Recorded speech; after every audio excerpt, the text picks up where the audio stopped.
Dean, and I want to thank Dominican for continuing to host and let us be part of this fantastic leadership lecture series. It's really a privilege to be part of it. Tonight, it's also my honor and privilege to welcome top global thinker and multi-time best-selling author Malcolm Gladwell to Dominican University to celebrate the release of Revenge of the Tipping Point.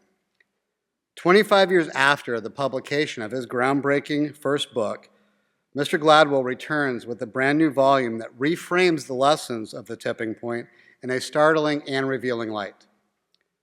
Revenge of the Tipping Point revisits the phenomenon of social epidemics and examines the ways in which we've learned to tinker with and shape the spread of ideas, viruses, and trends, sometimes with great success, but sometimes with disastrous consequences. Mr. Gladwell shows that, whether in neighborhoods, schools, zoos, or conference rooms, today's epidemics are turbocharged versions of their earlier counterparts. We're more tempted than ever to try to manipulate those tipping points for our own ends. In his thought-provoking new book, his most personal yet, Mr. Gladwell offers the insights we need to meet today's challenges in more innovative ways. Moderating tonight's discussion is the award-winning broadcast journalist, Dr. Michael Krasny. Dr. Krasny is renowned as the retired host of KQED's Forum, an award-winning San Francisco-based weekday radio program. His many awards, include a Career Achievement Award from the Society of Professional Journalists, the Barbary Coast Award, the Silver Spur Award, and the Eugene Block Award for Human Rights Journalism. Dr. Krasny currently teaches at Stanford University and the Fromm Institute, and is a member of the Bay Area Radio Hall of Fame. We're all in for a very intriguing discussion tonight, so please join me in welcoming the always fascinating Malcolm Gladwell and Dr. Michael Krasny to our stage. Thank you, everybody, and delighted to be with you, and I know Malcolm is as well, and we are, I hope, delighted to be back together because we have talked with just about every book he has written, and how many zealous Malcolm Gladwell fans are there out here this evening?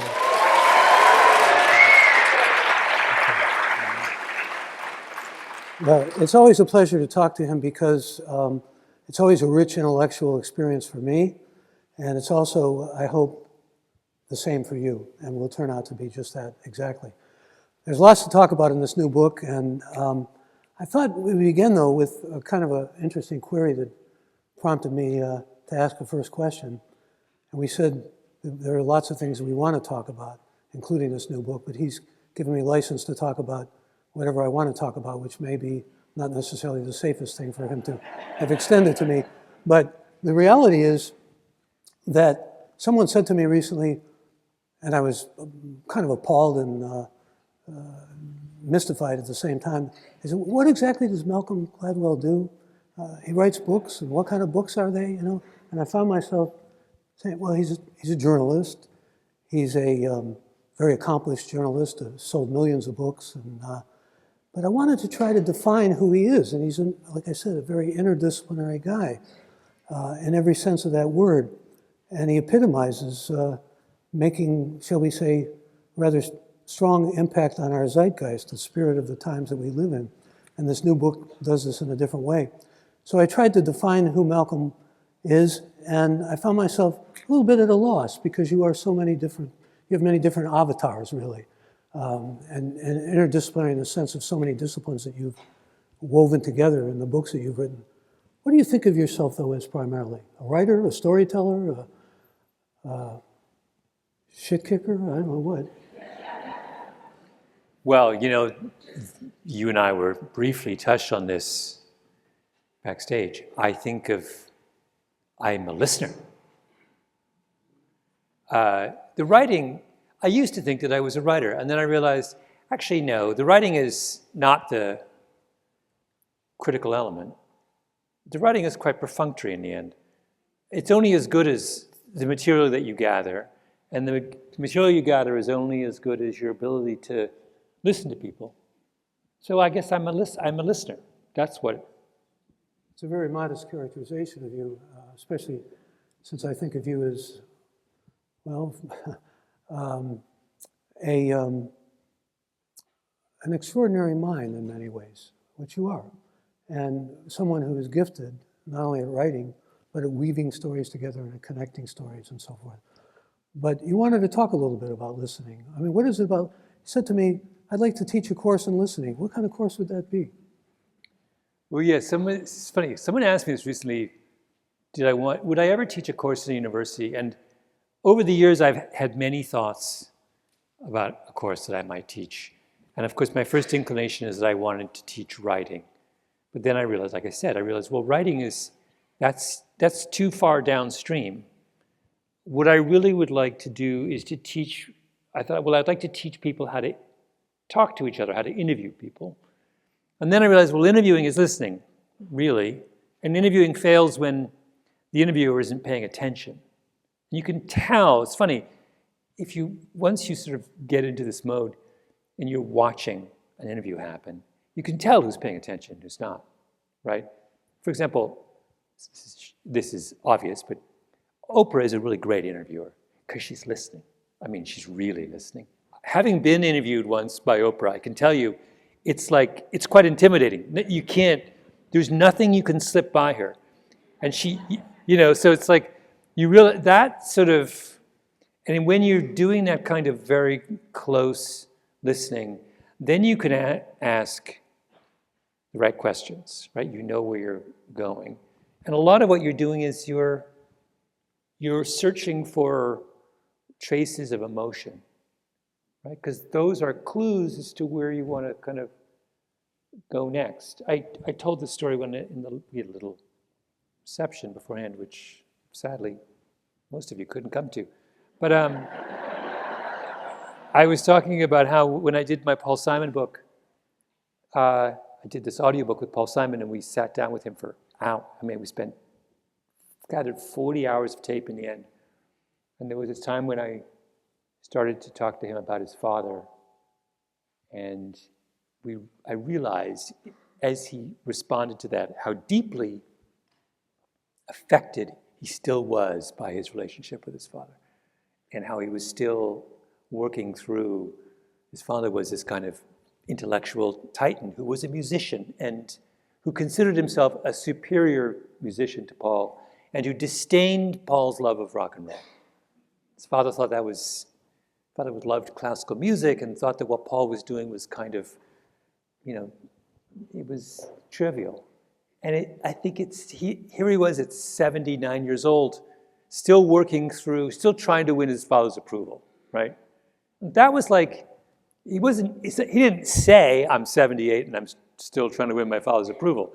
You had to listen and realize how emotional he got and he was talking about one of his, I think not his last album, but the album before, is all about his father. But you have to once he gives you the clue and you read the lyrics and listen to the songs, you're like, oh my God, really is about his dad. It's like, whoa, when I'm 78, if I'm still talking about my father, I hope I'm still talking about my father when I'm 78. I love that about him, actually. Your father was a mathematician, right? He was, yeah. Still is? My father passed away about 7 years ago. And I was struck, I'm looking for ways to characterize you. I thought of the word polymath because you said that you're we'll get back to Paul Simon. I was listening carefully. But I wanted to just sort of zero in on the fact that you said the library was really your alma mater. That's where you learned about life. So you've been bookish going back. Your father would let you roam around the library pretty much? Well, my father would. When I was a kid, I was very interested in school work, but not interested in school. And so my mother obliged by essentially giving me carte blanche to skip school whenever I want. So she became, in what I now realize as a parent, was the most brilliant parental move ever. She sensed a desire on the part of her son to be rebellious and not go to school, and she headed that off on the pass by endorsing this desire. And she would give me notes which wrote, she was friends with the principal, it's a small town. Dear Mr. Milliken, Malcolm is excused from class today, you know, blah, blah, because of, and she'd make up some reason. And then she would leave the date blank. I could just fill it out. So what I would do in order to get out of school is I would say to my father, can I go with you to the university? I'd be like 9 years old, 10 years old. He would say, sure. And there were many wonderful things. One, I got to hang out with my father all day, which I had 2 older brothers. You know how that is. If you have older siblings, nothing's better than alone time with one of your parents. 2, we could have a hamburger at the university cafeteria, which I just thought was like, it was like, you know, Lutece. It was like the height of gastronomical sophistication. And the third thing is, he would just let me go to the library. And I would just roam around, and it was an adult library. It's like fantastic. It was like, you know, and so I got this, to this day, I used to, before Google, one of the things Google deeply saddens me because it's made I used to make regular trips to university library, whatever city I was. So I go to the NYU one in Bobst. I go to the Gelman Library when I lived in DC at George Washington. And I would just hang out there. I'd spend a day there. And I would randomly browse around and like look at stuff. So there's another name for Malcolm, a bibliophile. These are 2 bibliophiles together here on stage. And I think you probably have more books than me. yeah, I saw your interview with Walter Isaacson, and there were so many books. I mean, I think there's a lot of books in my house, but I think... that was just a small... Oh, just a smidgen. Right. But then I recently had this moment where my wife buys a lot of... I have a 3-year-old. She buys a lot of books for my 3-year-old. And I in a kind of weird, you know, I'm the son of Depression-era parents or grandparents. In a weird kind of depression thing, I was like, you're buying too many books. And I realized, I'm saying that? The guy, there's like thousands of books. I'm like objecting to her buying. But the one thing, I'm going out on a tangent. Children's books, what I've discovered is that I have insanely strong feelings about children's books. I'm filled with outrage at children's books. and about just like this I feel like there's this feeling that like anyone can write a children's book. And this just makes me so angry. And I read some of them, I'm like, what are you doing? This is like a young mind. We're trying to get them excited about literature, and you're like, you know, pretending the story doesn't matter. Anyway. See, here's another characterization. A polymath and a polemicist, too. I mean, you just heard that side of polemicism. Read him and his thoughts on elite universities, for example, and legacies and things like that. And there's some rage running through your work. Well, rage is too strong. I'm not an angry person. I'm Canadian. It's not what we do. It begins in mischief. I'm a strong believer in punching up. And so I like to think that if there's a thread that runs through all my work, it is if once I establish that a person or institution is higher on the food chain, then I take some shots. And so the idea of the Ivy League, for example, is fantastic because they are indisputably at the top of the food chain, which means it's open season, as far as I'm concerned. And I have gleefully taken advantage of this license over the years. And actually, in my podcast revisionist history, I did a 2-part episode, the second of which dropped today, called The Georgetown Massacre, which I believe is the apotheosis of my elite school polemicism. It's the finest. I don't think I can top it. It's so kind of hilariously mean and fantastic that I might actually retire. I might not be able to do it anymore. Let's go back to Paul Simon. Yeah.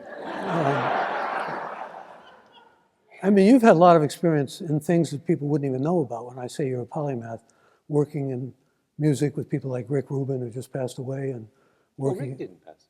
Pardon? Yeah, he did. I'm sorry. I don't shoot the messenger. Wait. I believe he just did recently pass away. No. Anyway, I have done stuff with Rick Booth. Well, but when you're sensing the emotionality and the visceral level that you were with Paul Simon, and I presume empathizing, obviously, I mean, which ought to be de rigueur for journalists, but that's Krasny's hobby horse. But you're feeling for him. You're listening, you're taking it in, and that whole father thing is affecting you. And how does that affect your listening? I mean, because you're going into a kind of a different sphere, aren't you, almost, or a different dimension almost?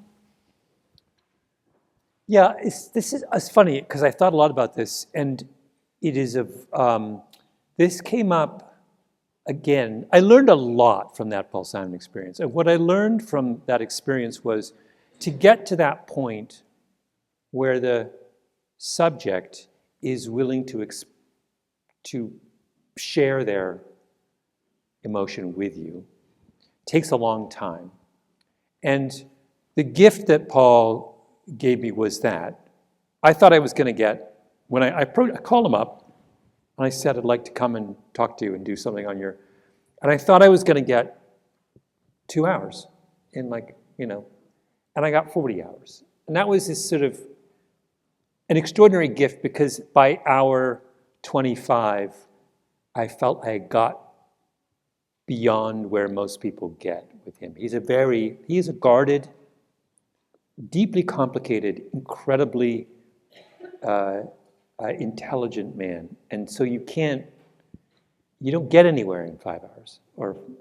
So then I thought about this, and so I did another project this summer which I'm still in the middle of, where there was a case of a man on death row, a horrifying case of a man on death row. And I wanted to write about this case. And I learned that in the last year of this man's life, he'd gotten very close to a woman who had spent her life treating people who were victims of trauma. And she had become the kind of foremost psychologist on trauma. And she had taken on this man's case and come very close to him. So I called up the woman who lived in New York, and I said, I want to understand your relationship to this man. Because really what I wanted to know was, when they finally executed this man, how did she feel? And instead of doing what I would have done 5 years ago, which was, or before the Paul Simon thing, which would have just sat down with her and said, how did you, tell me the story of how you felt, blah, blah, blah. I decided I would spend as much time as she was willing to spend with me. So I spent, over the course of the last summer, I met with her once every 3 weeks for 3 hours at a time. And we started with her childhood. And I worked all the way through her career. And I touched on every moment of significance in her life. And in the 6th visit, she talked about that man that she had come so close to. And then she talked about what happened on the night he was finally executed. And she described, and I said to her, were you there? This guy was in Alabama. She was not allowed to go. So I said, where were you? I was at home in Brooklyn. And I said, and what did you do? And she said, I do what I always do. And then, because she had talked about, this was not the first client she had lost. If you deal with people on death row, you're accustomed to losing them when they get executed, or rather when they get killed, which I think is a more appropriate way of saying it. So I said, what did you do? And she said, I turned the lights off and I sat in my living room and I lit a candle on my table and I waited for the phone to ring. And she started to cry and I started to cry. And I was to this day, I had spent 20 hours with this woman leading up to that exact moment, right? Because I felt I really knew what was going through her head, and that was priceless. I don't know whether I can communicate that to the audience when I finally do something with this project, but I didn't want her just to say, and I felt emotional, and then after I had done that, I interviewed the guy's lawyer, this guy had been on death row for 31 years, and he had the same lawyer for 31 years, who was this little guy. His physicality is important. He was this nebbishy lawyer who was in his 70s, who worked for this huge law firm, probably bills at some astronomical rate. And his day job was commercial litigation for big pharma, right? The lawyer's lawyer. And he had made the decision 31 years ago to devote an enormous amount of his time to trying to save this guy's life. And he had gone down to Alabama, God knows how many times. He had lost count. This little guy who, in a million years, you would never think that he would have carved out a space in his heart for this a guy who committed the most horrendous murder. He was just trying to keep him alive. And by the time I got to, after spending 30 hours with the psychologist, by the time I got to that guy, I knew what he was going through. I understood his, and he wasn't someone who could express, he was not an emotional person. He was the driest of corporate lawyers. But I heard him. Literally and figuratively, in every sense, heard him, and that's a breakthrough. And that's like an epiphany, as I hear you talk about it. And as I hear you talk about this, I talk about your work too, rest assured.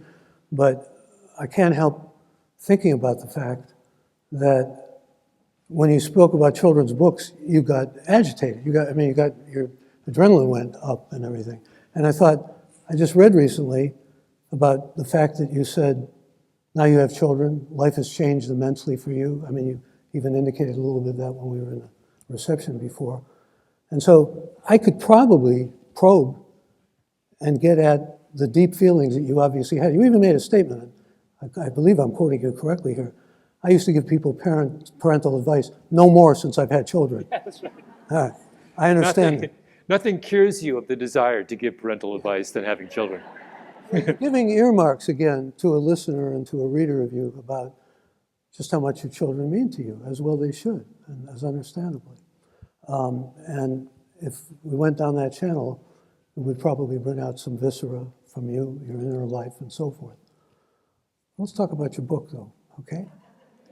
Sure, though we don't have to. I mean, everyone's getting, as I said to you backstage, they're all getting the book. So, I mean, I feel my job is done. Well, there's emotionality in your book, too. 25 years ago, Malcolm wrote The Tipping Point. It was an enormous international bestseller. It had extraordinary impact. Can't even find language for it. And I think you were going to write a kind of 25-year little thing, and instead you wrote another book which said, it wasn't a disavowal exactly, but that was a book, the first one, a quarter of a century ago for its time. This one, Revenge of the Tipping Point, is a book for my time, and it's different, and there are things that I have to say I was wrong about. Was that tough to do? Well, no. Well, yes and no. I do not have... I had a father who delighted in changing his mind. And he thought, correctly, that that was a sign of his intellectual... Although he would never say he was a serious, he was a very, very intelligent man. But he thought, if you were someone who lived in the world and who took the world seriously, you should change your mind a lot, because you had to be constantly, and he was a mathematician, and he loved discovering when he was wrong, because that meant he could actually, then he could do something that was right? Like, it would allow him to kind of move the ball. And some of my fondest memories of my father are, as a kid, were of observing him change his mind. And the kind of like delight he had in thinking, oh, now I know more than I did, and often about very kind of trivial things. But he would engage with people because he was, I think in some way, unconsciously testing his knowledge. Am I right about that? He was an obsessive gardener. Nothing made him happier than talking to someone else who was an obsessive gardener and like, should I be doing this with my delphiniums? Or, am I wrong about my delphiniums? And I've always taken that to heart. And I sort of I love nothing more than a good about face. I think it's kind of great. So when I read The Tipping Point, the original one, I hadn't read it for 25 years. There are parts of it that are just wrong. I mean, the crime chapter is an abomination. It really is an abomination. And I'm doing an episode of my podcast, which is basically an apology for this thing I visited on the world in that chapter. And I don't have any kind of, I think it's fine. I don't understand. I'm more amazed by people who have an aversion. There's as much abomination as, say, the broken windows thesis?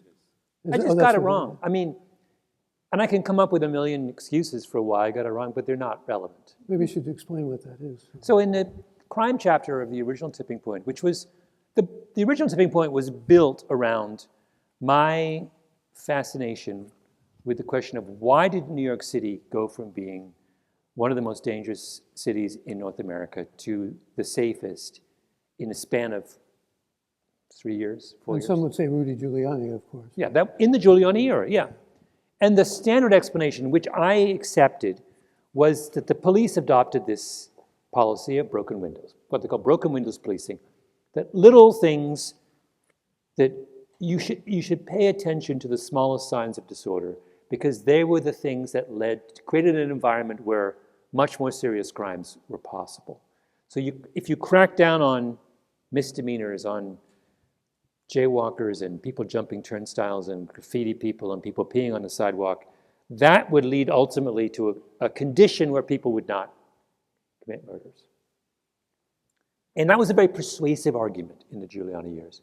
And it led the police to start doing this policy of stop and frisk, which was they just started stopping every young black guy they could and frisking them.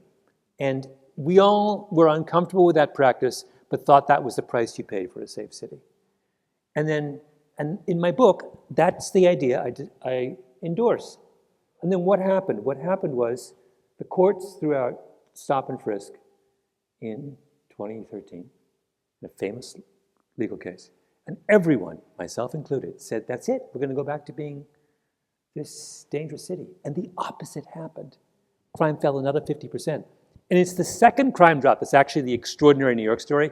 So every major city in the country experienced a crime drop in the 90s and early aughts. And then every city in the country plateaued and is still on that plateau. New York stops the very practice that we all thought was the reason for the crime decline. And crime declined another 50%. By 2019, New York City is as safe as Paris, which is astonishing. No one else is close. And to this day, people can't process how safe New York is. And people still pretend, when the hedge fund guys leave New York for Miami and they say, because we can't deal with the crime, Miami has twice the violent crime of New York. If they were so concerned about crime, they would move to the Bronx. It's absurd. People cannot wrap their heads around how safe New York is. And it's because everyone had that expectation that because the police changed tactics, everything was going to go to hell in a handbasket. Anyway, that misapprehension about crime, I was part of that, right? So you got to deal with that. If you're someone who wants to play in the world of ideas, you have to accept culpability for when you're wrong. I didn't turn off my phone, so mea culpa, but it's potential spam. That would be a typical interruption. Yeah, let me hone in on this a bit because it's fascinating to me how even in the new book, you take the blame and a little self-flagellation, everything. That's good for the mind and heart.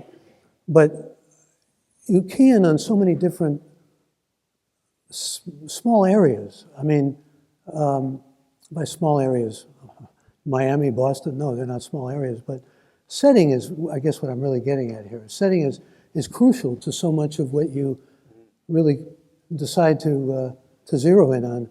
And the differences that result, whether somebody's in Indiana or Illinois with, well, I won't go into detail here, maybe make people interested in reading the book even more if they haven't.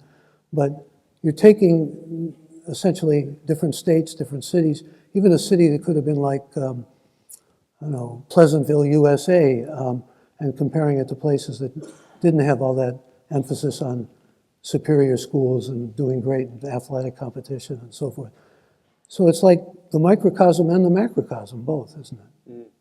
Yeah, I did get very interested in place in the course of this book, which has been an ongoing theme in all of my writing. So I've always, from the very beginning, and it started with The Tipping Point, I've always thought that there's a famous theory in social psychology called the fundamental attribution error, which is the observation that, particularly in the West, we make the mistake when we make sense of someone's behavior of overestimating personal determinants of our behavior, character, those kinds of things, and underestimating the influence of the environment, right? And this is a kind of extraordinarily, it's called the fundamental attribution error because it seems to be something that we do just as a course of, it's just a flaw in our operating system. And I say in the West because subsequently we learned that people from Asian cultures do not make this mistake as readily. So it's a Western problem. And I have been obsessed with this issue for my whole career and was trying to figure out why do we do this? And if we did give appropriate measure of importance to place, what does that look like?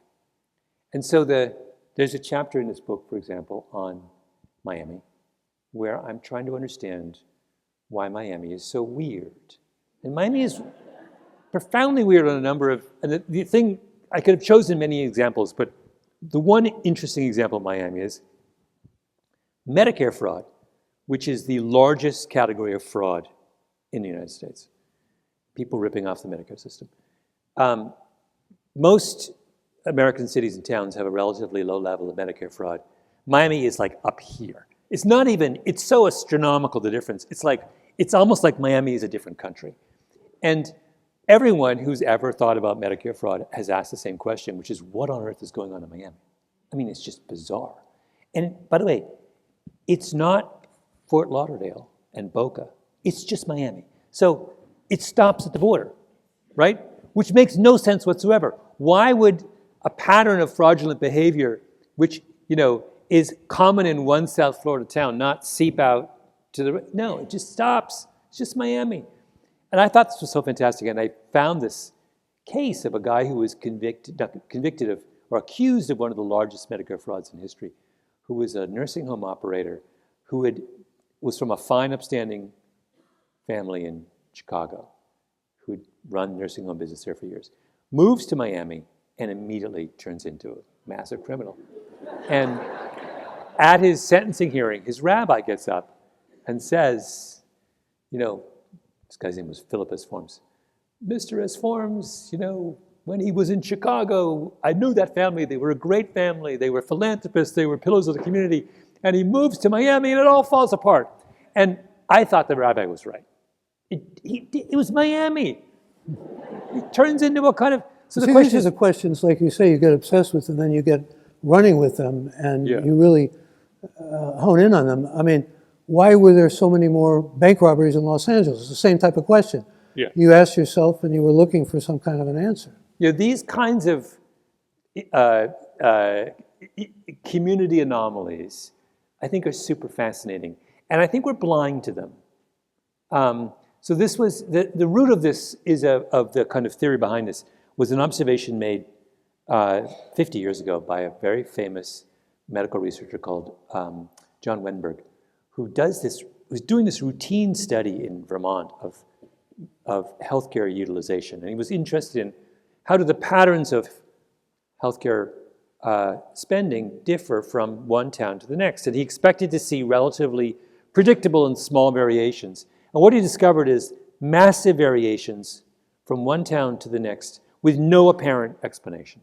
So you could have he famously compares Waterbury and Stowe, two towns that are like 10 miles apart in Vermont that are very similar on the surface.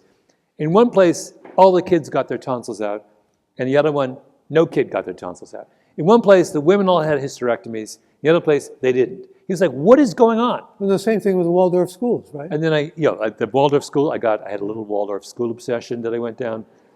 where if you look, state of California will let you probably guys know this, they have a database, you can look and see the vaccination rates, what percentage of kids in every elementary school in the state of California are fully vaccinated, right? And they give you the percentage for every elementary school in the whole state. And what you discover is most elementary schools in the state of California have 98 or 99% compliance, except for Waldorf schools. The Waldorf schools, for some crazy reason, like no one gets vaccinated. Literally, if you look at, you should pull it up. I have the URL in the book. Pull it up. It's like 98%, something, 99%, 97%. And then you see the 23%, you're like, oh, that's the Waldorf school. They're not. I was driving here and I was behind someone in a Volvo, and I look and I see Waldorf mom. And I'm like, should I roll up the windows and put on a mask in case? So the natural question is, what's going on with the Waldorf school? So I'm sure I don't mean to diss you if you're a Waldorf mom in the audience or a Waldorf parent, but it's an interesting problem because parents, so someone does this study, a really interesting researcher who I talked to, did a study and she was like, okay, now is it because people who don't want to vaccinate their kids just end up at Waldorf schools because that's where you go if you don't want to? No. Families who transfer, she looked at families who didn't used to be in the Waldorf school. What happens when you transfer your kids into them from another school? And what happens is if you used to vaccinate your kids before you got to Waldorf, once you get to Waldorf, you stop. So it's clearly something contagious in the Waldorf air. Well, the book, his new book, is about contagion, really. I mean, it's framed in terms of biological contagion with COVID, which you obviously wanted to write about, and what we could call, I suppose, psychological or behavioral contagion, which comes from addiction of OxyContin. And I mean, that's the book in many ways, but the book is also taking us into super spreaders and taking us into a recognition of how these things move along in ways that we can't predict. But you take a kind of strong stance and say, we have to be more responsible. Yeah. I want to touch on that with you because that's, I think, a very key important point for you, obviously, and for us as readers. What do you anticipate or expect in the way of our responsibilities? There's a little homily there, I think, isn't there?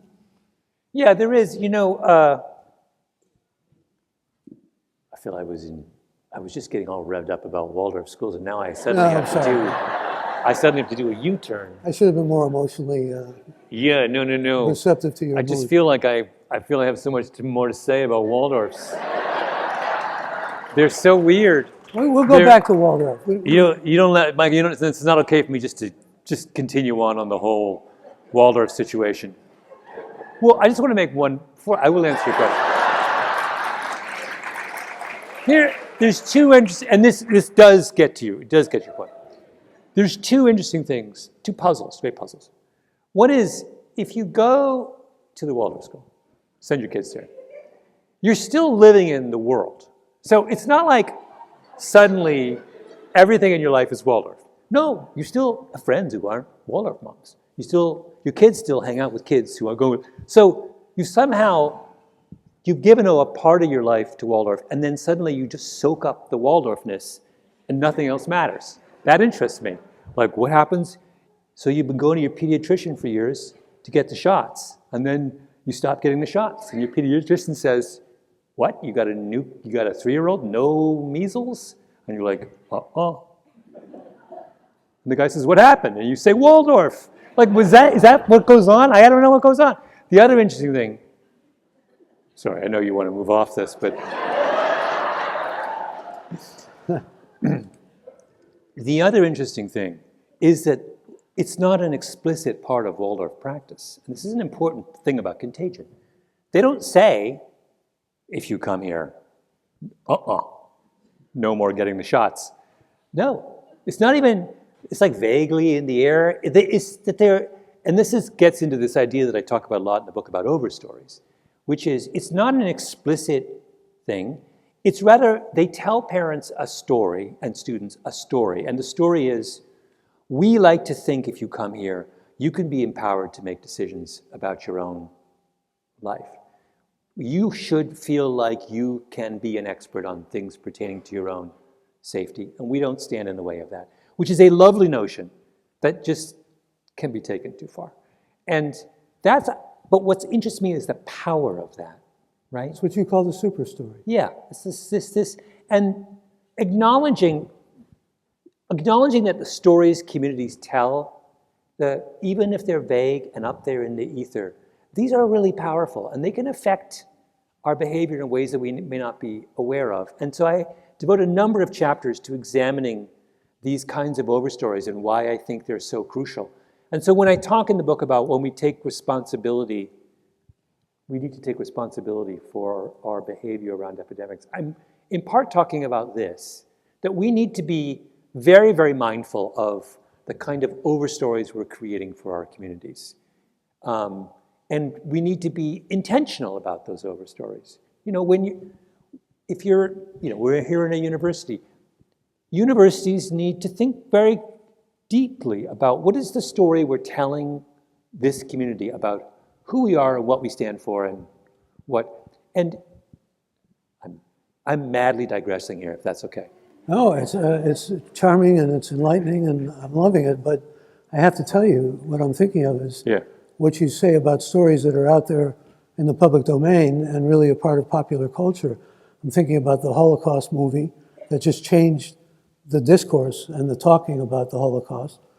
I mean, it changed it radically. I remember when that occurred. Elie Wiesel was criticizing it as schlocky stuff and all the rest of that, but it had an enormous impact. Suddenly it was being discussed. And also Will and Grace. And Will and Grace, marriage between people of the same sex was just not accepted. It was still verboten. That popular culture show changed everything.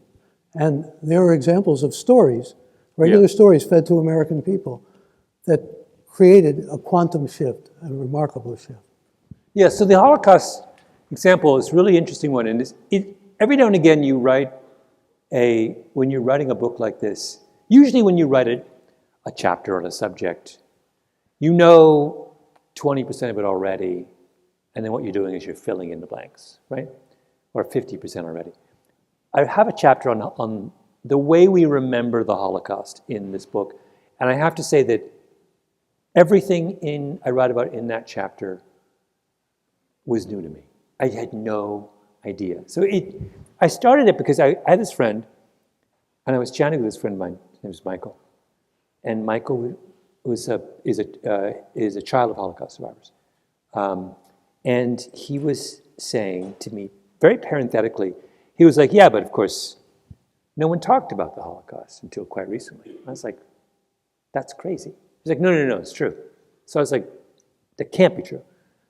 So then I embarked on this little investigation. And one of the things I did was got history textbooks,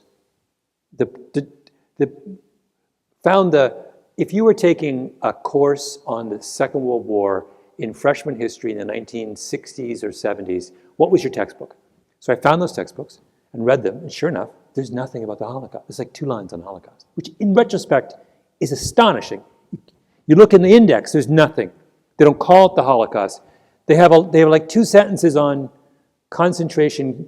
There were concentration camps where the Nazis put, gypsies, communists, and Jews. And then they're off to like describe some, and then Roosevelt went to his country place in whatever. It's like the weirdest thing you ever. And then I started to read in the kind of literature on, and this is something that has been talked about by people who study Holocaust for a while, which was that there was a kind of silence about it in the United States that lasted until the late 70s. And the kind of tipping point for the change in our understanding of the Holocaust was a television miniseries called Holocaust. Not its original name.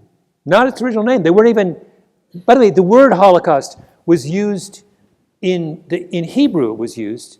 The word Holocaust is at the end of The Great Gatsby, interestingly enough. Oh, really? Yeah, and there was somebody named Meyer Levin, you may know that name, who was a literary guy who wanted to put the Anne Frank story onto Broadway and deal with it and make people aware of it. he came across a lot of aversion to it even then.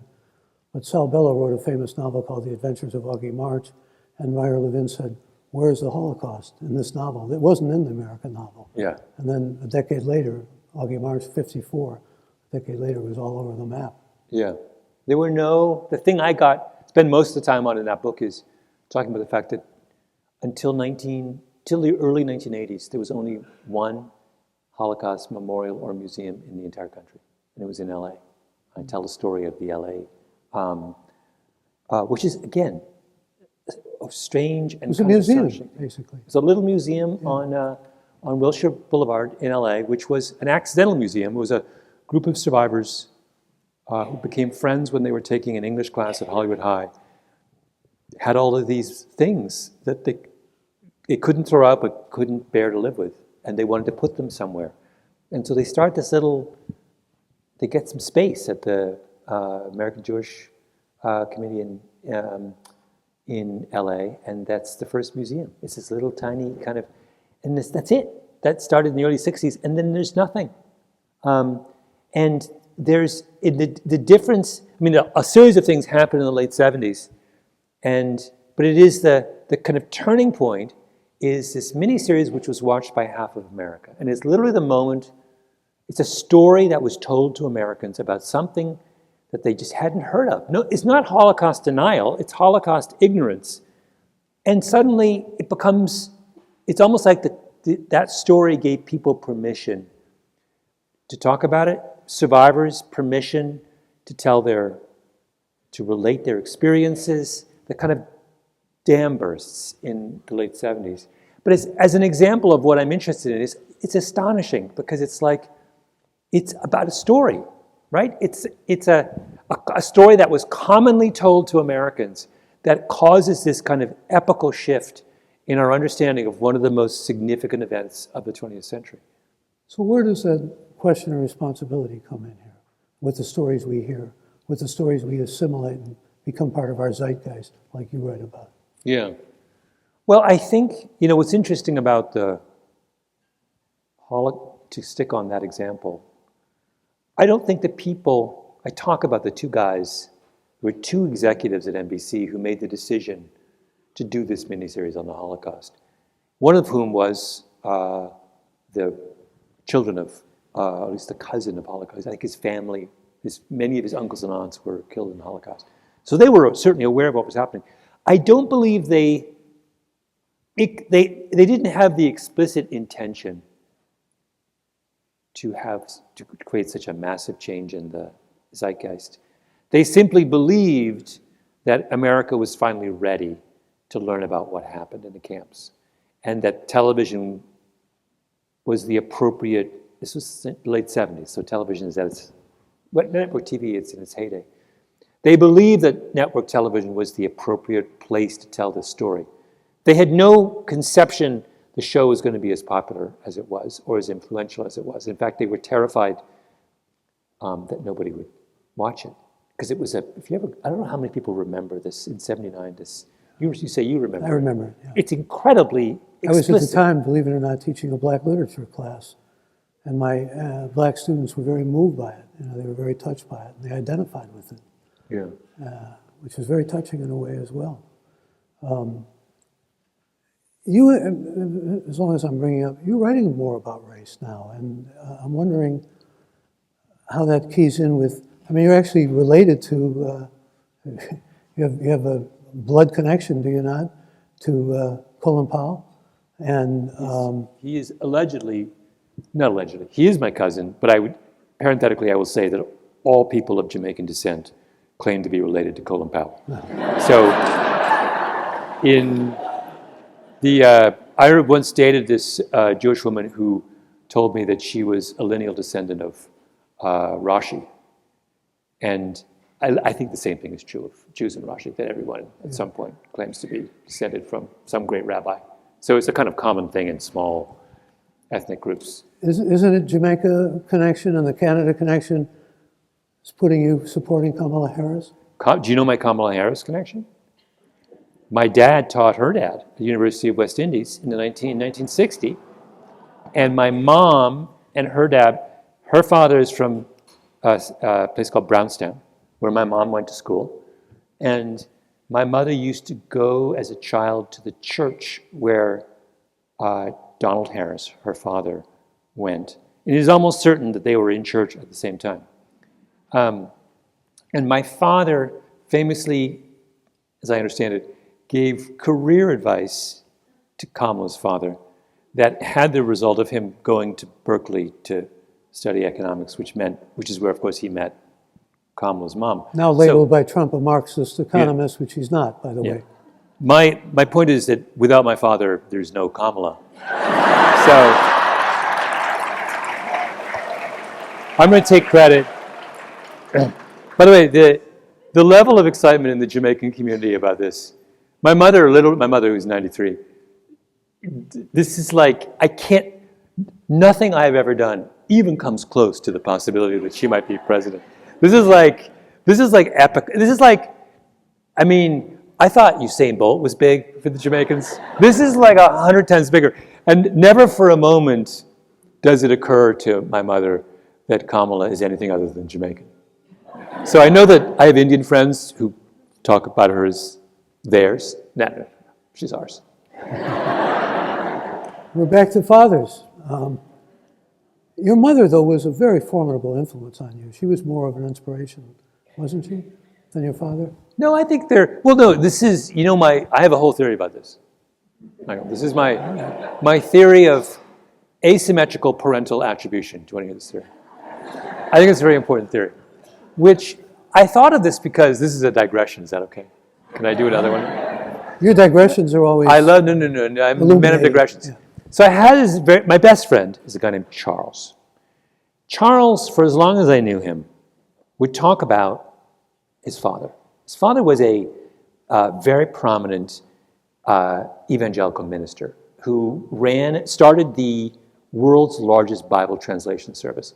And parenthetically, the reason Charles became my best friend is that once at a dinner party, I was sitting next to him, and I realized that my parents used to give money to his father's Bible translation service, because my parents were very, very interested they thought that translating Bible into other languages was a very, very important evangelical tool. In any case, so for the longest time, and Charles's father was very charismatic, really interesting, entrepreneurial, so whenever I talked to Charles about who Charles was, or thought about Charles, and whenever Charles talked about himself, he talked about himself through the prism of his father.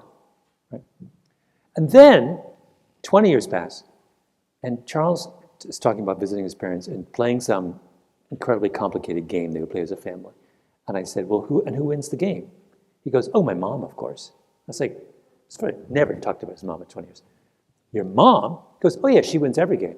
Like, wait, turns out his mom is like the intellectual heavyweight. And then all of a sudden it shifts, and all we do when we try to make sense of Charles is talk about his mom.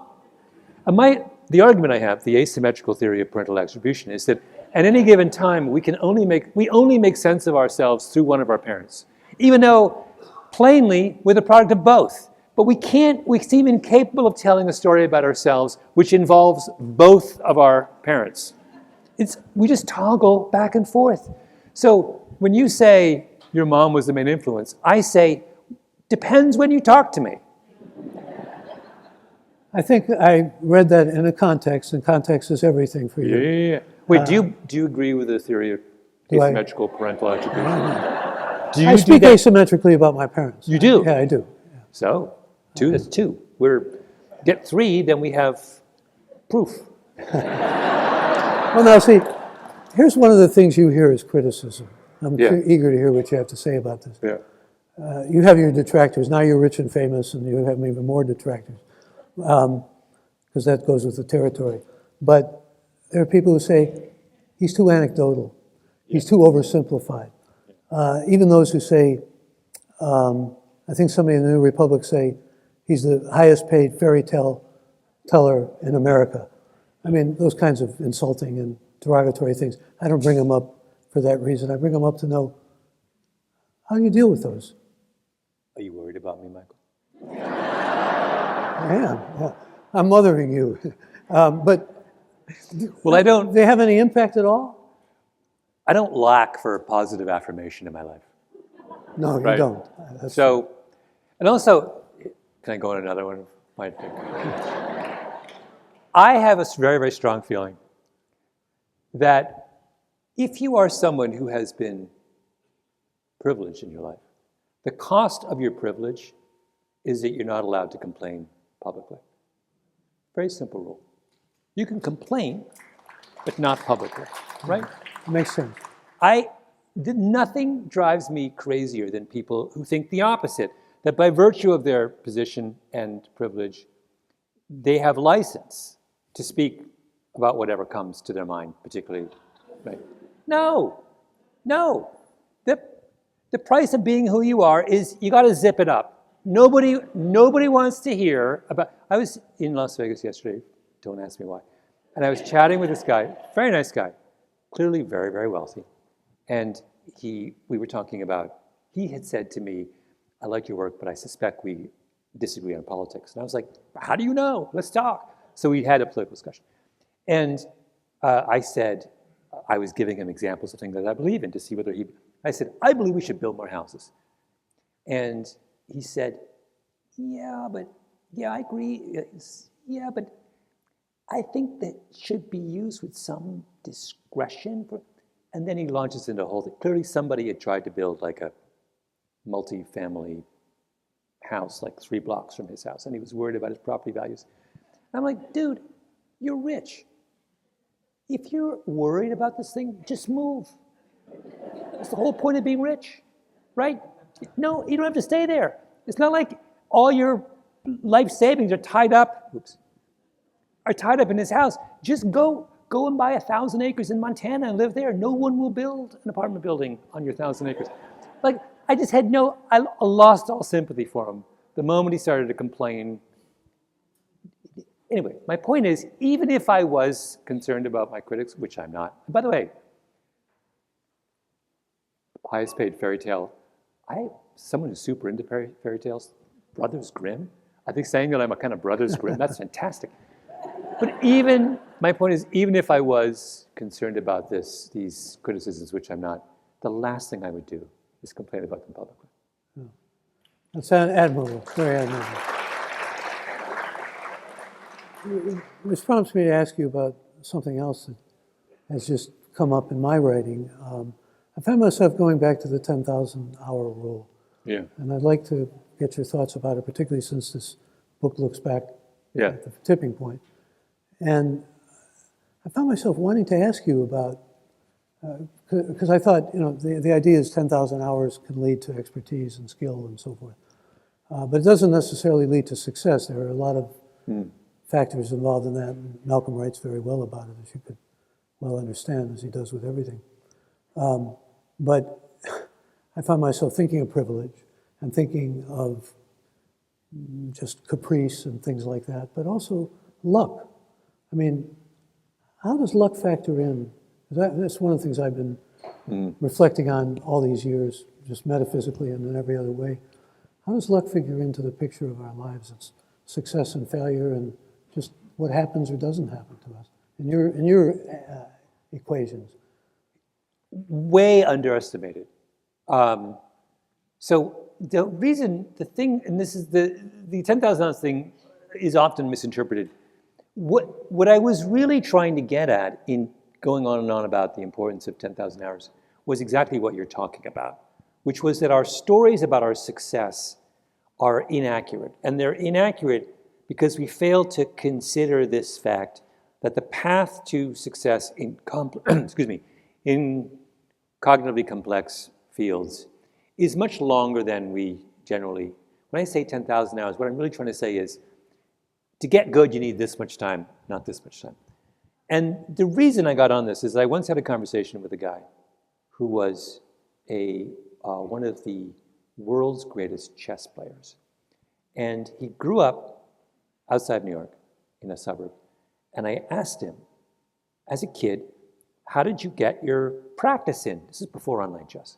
And he goes, my mom used to drive me into Washington Square Park in downtown Manhattan. And I would play in the chess clubs and in the park. And then she would drive me home, right? And she would do this. They lived way out in the burbs. she would do this, I don't know how many days a week. And I was like, oh, so this is about your mom. You had a mom who clearly wasn't working 2 jobs, who devoted an enormous amount of her time to driving you into the city, sitting around while you played chess, and driving you home. You cannot tell the story of your chess without talking about your mom, right? The reason you were able to get your 10,000 hours in is because you had a mom who devoted her life to your success, right? She belongs there with you. Asymmetrical attribution. Asymmetrical. But he had in his initial telling of that story, he left his mom out. And I don't think that was deliberate. I think he loved his mom. I just think that that's what we do when we get comfortable with our own success, is we start to edit out all of those qualifying contingent factors. And we edit out luck. I mean, he was lucky to have that mom. He has a mom who's indifferent or selfish to his own success. He's not a world-class chess player. He's not, right? I don't know what he's doing. It's not that. And so the whole point of that whole thing was, let's tell the stories of our own success in a richer and more honest way. And let's consider all the lucky breaks we had that allowed us to put in that chunk of time before we could become successful. Hey, you speak in real sincere kind of modesty that I must say I admire. I have to ask you, because we're coming toward the end here, about what's more important to you in your work and getting your writing done. I don't know how you evaluate this, but I'm going to ask you directly. Creativity, which you write about in this book, curiosity, or hardcore research? Well, I don't understand. I have difficulty with the idea of creativity. I don't really understand what it is. So I can't separate it out from curiosity. But you write about that gentleman who talks about it as coming to you and hoping that it will come and continue to come. Yes. I think that really what creativity is, well, at least in my world, so I don't consider what I do to be in any way similar to what someone in the creative arts does, like Paul Simon. What I'm doing is not like what he's doing.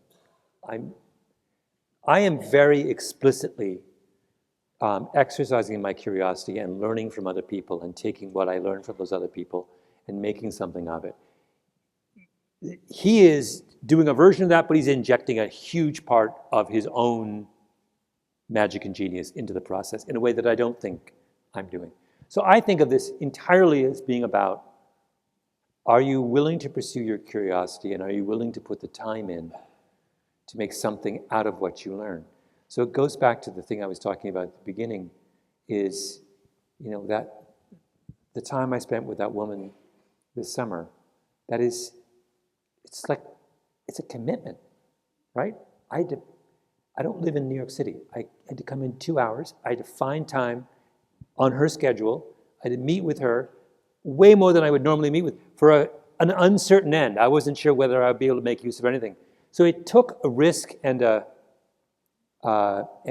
commitment on my part that had nothing to do with creativity or nothing magical about that. It was just like, am I willing to put in the time? Put in the time, yeah. Right? And she was the one who took me somewhere, place magical. I literally just turned on the tape recorder and asked a question every 5 minutes. That's what I did. That's all it was. There's nothing kind of extraordinary about that. That's just about her willingness to sit with me and my willingness to sit with her. You're eager to learn, but you also come across as very compassionate and concerned about, like I said, there's a lot more about women, a lot more about people of color in your work, and it's revelatory. Well, if you have a mother who is a woman of color, yeah, it sort of helps.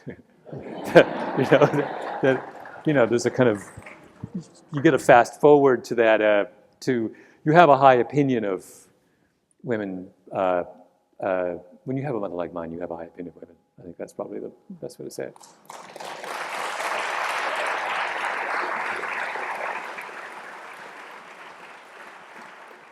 Maybe a final question that would be appropriate here. Want to talk about what it's like now being a father? Well, first of all, there is something incredibly fun about going through the same experience that absolutely every parent has gone through in the history of humanity. What I love about it is, in fact, I delight in the fact that everything I'm doing is what everyone has always done. And part of the joy is pretending that what you're doing is unique to yourself, even when you know it's not. So I just find that endlessly hilarious. And so, like showing everyone constantly pictures of my kids, knowing that like it's super annoying, nobody actually wants to see them, but everyone has always done this. This is just my favorite thing all. I have a minivan. No one loves my minivan more than I do. Every time I get in it, I'm just like, this is fantastic. So there's that part of it, which is deeply hilarious to me. The endless amount of kind of free content that you get from your kids, which I somehow didn't anticipate there would be that much kind of like sheer hilarious mayhem. And I have 2 daughters, and so I am spared all of the nuttiness. I realize the mother bears 98% of the crises when you have girls, and the dad just gets off scot-free. It's just fantastic. I have like a get out of jail free card. It's amazing. I'm just hoping this persists. I'm told it persists. I don't know. I'm hoping it does. So yeah, it's been. I mean, it's exhausting, et cetera, et cetera, et cetera. But my daughter, my eldest daughter, she is very into language, as you can imagine. Of course, every 3-year-old is. I'm pretending she's unusual. She's not. But she does a thing with me that cracks me up every time, which is, here I am. I'm telling you the story. I'll tell you right now, the story is not interesting to anyone except me. She prefaces every conversation with Daddy, this is the best idea, which is such a parody of my own work that